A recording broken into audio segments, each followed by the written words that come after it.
Good morning my dear students. आज हम सीखेंगे कि बैलेंस्ड केमिकल इक्वेशन को कैसे लिखा जाता है। एक बैलेंस्ड केमिकल इक्वेशन को कैसे बनाया जाता है। जैसे हमारे पास गिवन है solutions of barium chloride and sodium sulphate in water. Barium chloride और सोडियम सल्फेट का वाटर में सॉल्यूशन है, रिएक्ट टू गिव, और दोनों रिएक्ट करके क्या दे रहे हैं, insoluble barium sulphate and the solution of sodium chloride. So पहले हम इस इक्वेशन के इस फॉर्म में लिख लेंगे barium chloride. Okay, solution of barium chloride को सॉल्यूशन मेंशन करने की ज़रूरत नहीं है अभी। बेरियम क्लोराइड आपको इजी करने के लिए बता रही हूँ। बेरियम क्लोराइड एंड की जगह पे क्या आ जाएगा plus, then sodium sulphate react to give. React to give का मतलब है कि arrow. Okay, to give insoluble, give के बाद जब भी हम रिएक्ट टू गिव आ जाएगा उसके बाद जो भी हमारे पास गिवन होंगे वो होंगे प्रोडक्ट्स। इनसॉल्युबल बेरियम सल्फेट, ये बेरियम सल्फेट आ गया, प्लस एंड की जगह क्या आ जाएगा plus solution of sodium chloride. तो हमारे पास क्या आ गया, सोडियम क्लोराइड। सॉल्यूशन ऐसे चीज़ों आपको मेंशन करने की अभी ज़रूरत नहीं है, वो मैं बाद में बताऊंगी। सो फर्स्ट है हमारे पास बेरियम क्लोराइड, कि हमें बेरियम क्लोराइड का फॉर्मूला कैसे बनाना है, केमिकल फॉर्मूला कैसे बनाना है। सबसे पहले बेरियम की इलेक्ट्रॉनिक एटॉमिक नंबर लिखेंगे 56। ठीक है, 56 लिखने के बाद इसकी लिखेंगे इलेक्ट्रॉनिक कॉन्फिग्रेशन। ये है इलेक्ट्रॉनिक कॉन्फिग्रेशन। इलेक्ट्रॉनिक कॉन्फिग्रेशन क्या होता है, arrangement of electrons in the shells, कि शेल्स में हमने इलेक्ट्रॉन्स को कैसे अरेंज करना है, उसको क्या बोलते हैं, इलेक्ट्रॉनिक कॉन्फिग्रेशन। सबसे पहले आपको ये लर्न करना है कि फर्स्ट शेल में मैक्सिमम 2 इलेक्ट्रॉन्स होते हैं, एल शेल में मतलब सेकेंड शेल में 8, देन 8, और एन शेल में होते हैं 18। मैंने ईजी करने के लिए आपको ऐसे लिखा है 8 और 10। देन ओ शेल में कितने होते हैं 32, आपको इजी करने के लिए मैंने लिखा है 8, 10 एंड 14, ताकि आपको इलेक्ट्रॉनिक जब आप वैलेंसी फाइंड आउट करो तो आपको प्रॉब्लम ना आए कोई। ओके, तो फर्स्ट शेल में 2 इलेक्ट्रॉन्स, सेकेंड शेल में 8। जब तक एक शेल में हमारे इलेक्ट्रॉन्स कंप्लीट नहीं होंगे हमने नेक्स्ट शेल में शिफ्ट नहीं करना। यहाँ पे 8 कंप्लीट हो गए, नेक्स्ट शेल 8, नेक्स्ट शेल में 8 इलेक्ट्रॉन्स, देन 10, 18 कंप्लीट हो गए, और यहाँ पे 8 इलेक्ट्रॉन्स, देन 2। तो लास्ट शेल को कंप्लीट करने के लिए, ओके, अब देखो मैंने यहाँ पे क्या लिखा है कि इसमें मैक्सिमम इलेक्ट्रॉन्स कितने होते हैं 10। यहाँ पे हमें 10 कंप्लीट करने के कितने इलेक्ट्रॉन्स चाहिए, 8। अब 8 इलेक्ट्रॉन लेने ज़्यादा इजी रहेंगे या 2 देने इजी रहेंगे, ऑब्वियस है 2 देने इजी रहेंगे। सो इसकी वैलेंसी क्या आ जाएगी, +2। जब हमें इलेक्ट्रॉन को लूज़ करना होता है, जब इलेक्ट्रॉन को लूज़ करना होता है तो हमारी वैलेंसी किस में आती है, प्लस में। जब भी हमने इलेक्ट्रॉन्स को लूज़ करना होता है तो उसकी वैलेंसी किस में आती है, पॉजिटिव में। अब देखिए क्लोरीन का एटॉमिक नंबर क्या है, 17। इसकी इलेक्ट्रॉनिक कॉन्फ़िगरेशन के ALM सेल्स लिखेंगे 287। As you know, first shell में 2, सेकेंड शेल में मैक्सिमम 8, और जितने बचेंगे वो थर्ड शेल में आ जाएंगे 7। ओके, तो इस लास्ट शेल को कंप्लीट करने के लिए कितने इलेक्ट्रॉन्स चाहिए, 1। अब ऐसे तो नहीं कि इस शेल को कंप्लीट करने हम 7 अगर रिमूव करेंगे, 7 को लूज़ करेंगे, 7 लूज़ करने इजी रहेंगे या 1 गेन करना इजी रहेगा, ऑब्वियस है 1 गेन करना इजी रहेगा। सो इलेक्ट्रॉनिक इसकी क्या आ जाएगी, वैलेंसी -1। जब भी हम इलेक्ट्रॉन्स गेन करते हैं तो जो वैलेंसी है वो हमेशा क्या आती है, नेगेटिव। तो इसका फॉर्मूला कैसे बनाएंगे, बेरियम, एक जगह बेरियम का सिंबल और इसके साथ ही क्लोराइड का सिंबल, इनके नीचे इनकी वैलेंसी लिख लेनी है और इनको क्रॉस मल्टीप्लाई करवा देना है। BA को 1 के साथ करेंगे 1, और इनके जो पॉजिटिव और नेगेटिव साइन हैं वो आपने यहाँ पे नहीं लिखने। Cl को 2 के साथ करेंगे। जब भी आप क्रॉस मल्टीप्लाई करके जो ये डिजिट लिखोगे, न्यूमेरिकल वैल्यू लिखोगे, ये आपको इस यहाँ पे लिखनी है, यहाँ आगे नहीं मेंशन करनी है आपको। ओके, तो इसको लिख देंगे हम ऐसे, BaCl2। 1 को हम मेंशन नहीं करते तो इसको सीधा लिख सकते हैं BaCl2। नेक्स्ट फॉर्मूला है सोडियम सल्फेट। सोडियम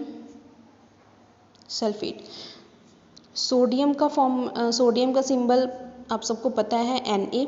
इसकी इलेक्ट्रॉनिक कॉन्फ़िगरेशन क्या है, इसका एटॉमिक नंबर क्या है 11, और इसकी इलेक्ट्रॉनिक कॉन्फ़िगरेशन आएगी 281। लास्ट शेल को कंप्लीट करने के लिए 1 इलेक्ट्रॉन लूज़ करना पड़ेगा, सो Na की वैलेंसी क्या आ जाएगी, +1। सिमिलरली सल्फेट क्या होता है, SO4। ये मैंने आपको लिखवाया हुआ है कि इसकी जो वैलेंसी है वो क्या आएगी, -2। -2, ये मैंने आपको ऑलरेडी लिखवा रखा है। तो इसका फॉर्मूला कैसे लिखेंगे, NaSO4, इसकी वैलेंसी +1, इसकी वैलेंसी -2, क्रॉस मल्टीप्लाई करेंगे Na2SO4, ये इसका फॉर्मूला बन गया। ओके, अब नेक्स्ट हमारे पास है बेरियम सल्फेट। आपने सभी के फॉर्मूले बना लेने हैं एक एक करके। बेरियम सल्फेट एज सेम जैसे हमने किया 56, तो इसकी हमारे पास सेम ही आ जाएगी, वैलेंसी क्या आएगी इसकी +2। और सल्फेट की मैंने आपको अभी बताया, इसकी वैलेंसी क्या आएगी SO4 की -2।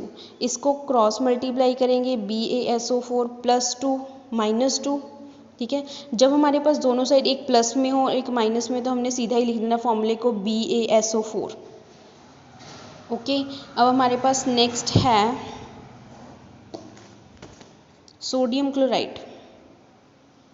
सोडियम क्लोराइड, सोडियम का मैंने आपको पहले बताया, Na इसकी वैलेंसी आएगी +1, हमने क्लोरीन का भी कर लिया, इसकी वैलेंसी आएगी -1। जब हम इसका फॉर्मूला बनाएंगे तो क्या बनेगा, NaCl, ये इसका फॉर्मूला बन जाएगा इसको क्रॉस मल्टीप्लाई करने के बाद। अब हम लिखते हैं रिएक्शन।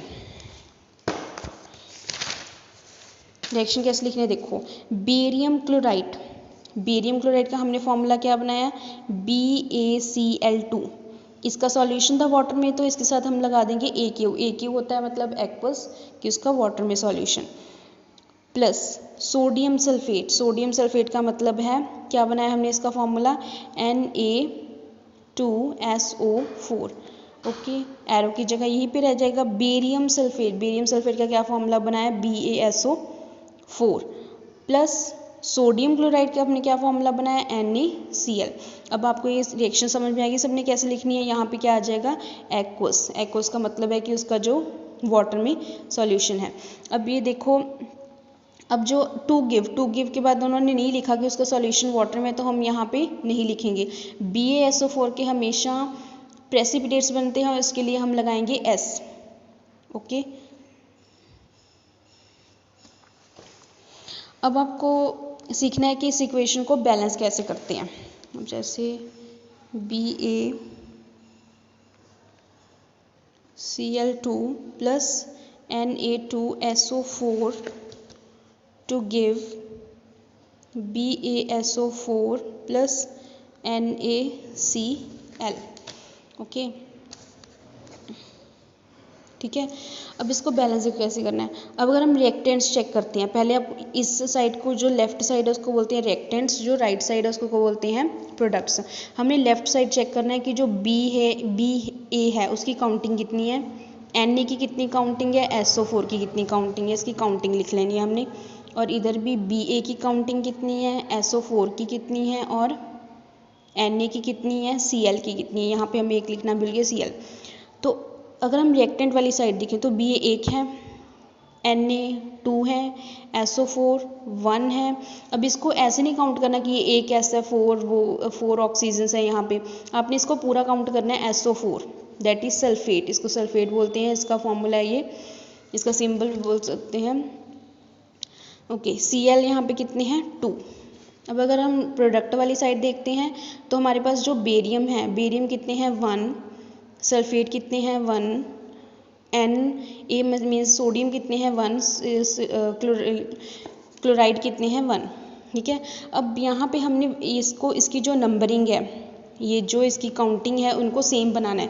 अगर बेरियम यहाँ पे 1 है, यहाँ पे भी 1 है, ओके, ये फर्स्ट वाला ओके हो गया।